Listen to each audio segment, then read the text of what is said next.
नवीद भाई, मुझे कुछ हथियार चाहिए, और हथियार भी ऐसा चाहिए फायरिंग यहाँ करो और धमाका पड़ोसी मुल्क को सुनाई दे। इतने अच्छे हथियार, फायरिंग तो करोगे, इसका मतलब मैं नहीं समझा। आवाज क्यों सुने पड़ोसी मुल्क? वो बात तुम नहीं समझोगे नवीद भाई, जब तुम सियासत में आओगे तुम्हें पता चल जाए। सियासत में हथियार का क्या काम? तुम्हारा इससे कोई मतलब नहीं। अगर तुम्हारे पास हथियार है तो मेरे पास पैसा है। जी गफार भाई, हथियार तो मैं आपको दे दूंगा, मगर ये पैसे भी मैं आपसे ले लूँगा। मुझे ये बात समझ में नहीं आ रही, इतने हथियार आप क्या करोगे? तुम्हें जितना कहा है उतना करो, बस ज़्यादा सवाल जवाब नहीं। अच्छा, पैसे दे दें।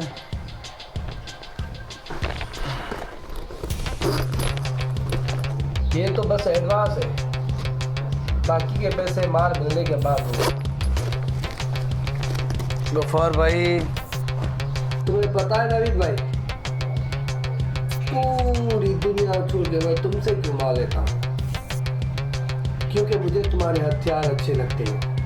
तुम्हारे जो बंदे हैं ना, तुम्हारे मुल्क वाले ना, ये एक दिन में लाखों हथियार बनाते हैं। सलाम करता हूँ यार।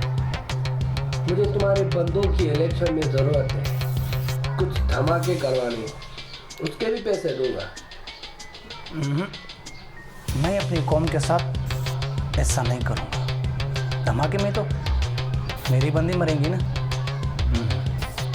अगर अपने बंदों के बारे में और अपनों के बारे में इतना सोचोगे ना तो आगे नहीं बढ़ पाओगे, क्योंकि कुछ पाने के लिए कुछ खोना पड़ता है।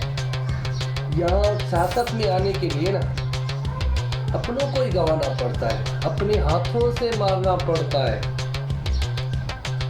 मानना पड़ेगा, मुझे पूरी अपने इलाके का लीडर बनना है, लीडर।